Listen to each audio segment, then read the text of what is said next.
अपना अधिकार मंच द्वारा अमन एकता पर संगोष्ठी का भव्य आयोजन संपन्न। मृत्युंजय प्रताप सिंह की रिपोर्ट। राजधानी लखनऊ में अपना अधिकार मंच के बैनर तले एक शानदार विचार गोष्ठी का आयोजन किया गया, जिसमें अमन एकता पर वक्ताओं ने विशेष रूप से अपने विचार व्यक्त किए और कहा कि देश और प्रदेश में धर्म और जाति के नाम पर पार्टियां राजनीति कर रही हैं। आम जनमानस का कोई सरोकार नहीं हो पा रहा है। हम सभी को मिलकर समाज को बेहतर दिशा में ले जाने का प्रयास करना चाहिए। इसी कड़ी में अपना अधिकार मंच बनाया गया है और आज का आयोजन एकता पर आधारित संगोष्ठी सभी को एक संदेश देना चाहती है कि अमन और चैन के साथ मिलकर हम अपने देश और प्रदेश का विकास सुनिश्चित करें। आयोजकों द्वारा अपने अतिथियों और समाज सेवियों के लिए आम की दावत का भी आयोजन किया गया, जिसमें उपस्थित लोगों ने बेहतरीन नई किस्मों के आम को चखकर लुत्फ उठाया और आयोजकों को धन्यवाद दिया।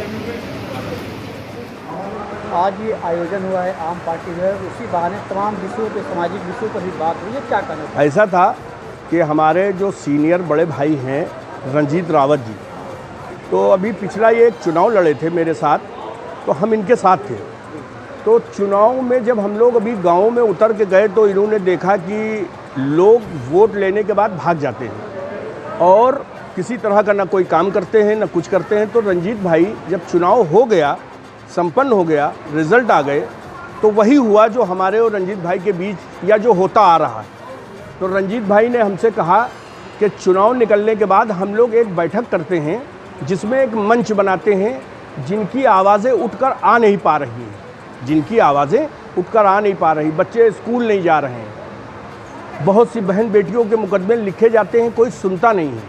तो हम लोगों ने ये सोचा कि कम से कम छोटे पैमाने पे ये हमारी जो कॉन्स्टिट्यूंसी है विधानसभा मलियाबाद है, तो हम लोगों ने ये तय किया कि जो है यहाँ पर एक तंजीम बना के, एक मंच बना करके एक काम कर लिया जाए जिससे एक आवाज़ उठे। उस आवाज़ को उठाने के लिए ये सारा कार्यक्रम हुआ है और रंजीत रावत भाई अपना अधिकार मंच के अध्यक्ष हैं और हम उसके वरिष्ठ महामंत्री हैं। आज देखा गया तमाम दलों के लोग भी यहाँ नजर आए। वो दलों के ज़रूर थे, आप सही कह रहे हैं। समाजवादी पार्टी के भी थे, उसमें बीजेपी के लोग भी थे, उसमें बीएसपी के और कांग्रेस के भी प्रवक्ता तक थे और बड़े पैमाने पे लोग थे। लेकिन यहाँ पे कोई राजनीतिक, हमने ना कोई झंडा लगाया, ना कोई राजनीतिक बातें हुई, ना कोई राजनीतिक मंच से कोई इस तरह के किसी के वोट एंड सपोर्ट के लिए कहा गया, कुछ नहीं कहा गया। बात ये थी कि यहाँ पर सबको जमा कर और जाहिर है कि जहाँ पर बुद्धिजीवी प्रकोष्ठ नहीं होगा वहाँ पे अकेले कोई काम नहीं कर सकता है। बुद्धिजीवी प्रकोष्ठ का होना बहुत ज़रूरी है। तो इसलिए तमाम बड़ों को बुलाया गया था और उनके संरक्षण में हम लोगों ने ये मंच स्थापित किया है।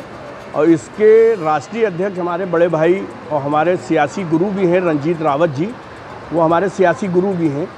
तो हम लोगों में ये तय हुआ कि एक मंच बना करके एक आवाज़ उठाई जाए, जिसकी नींव आज डाली गई है। इसका काम आपको आगे देखने को मिलेगा। बात की जाए आम की, तो आम में आपने कौन सी वैरायटी आम की रखी है? चूँकि आम का सीज़न है। दूसरी चीज़ ये है कि ये जो मलियाबाद एरिया है ये आम पट्टी के लिए जो है विश्व विख्यात है। तो इसलिए कि भाई हमारे आए हुए जो अतिथि हैं अगर बिना आम खाए चले जाएंगे, बिना खाना खाए चले जाएंगे तो ये भी अच्छा नहीं है। तो करीब 500-600 आदमियों में जो है वो प्रोग्राम रख के बुद्धिजीवी लोगों का रखा गया। कार्यक्रम के माध्यम से क्या मैसेज देना चाहेंगे? मैसेज ये देना चाहते हैं कि हम लोग छोटे पैमाने से ये मंच लेके चले हैं और इसको बहुत आगे तक ले जाना है। ज़रूर ये सियासत में तब्दील होगा, लेकिन इसमें लोगों की भलाई ज़्यादा होगी, इससे इनकारी नहीं है। सियासत भी होगी लेकिन, और हमारे ये बड़े भाई हैं राष्ट्रीय अध्यक्ष जी ये हैं हमारे, और हमारे सियासी गुरु हैं।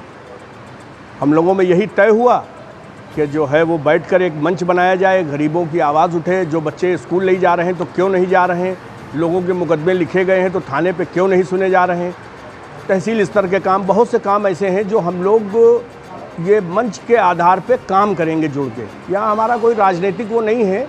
ज़रूर एक इसमें राजनीतिक मसला आएगा, सियासी मसला आएगा, लेकिन वो समय आने पे। अभी तो सिर्फ एक मंच काम करने के लिए।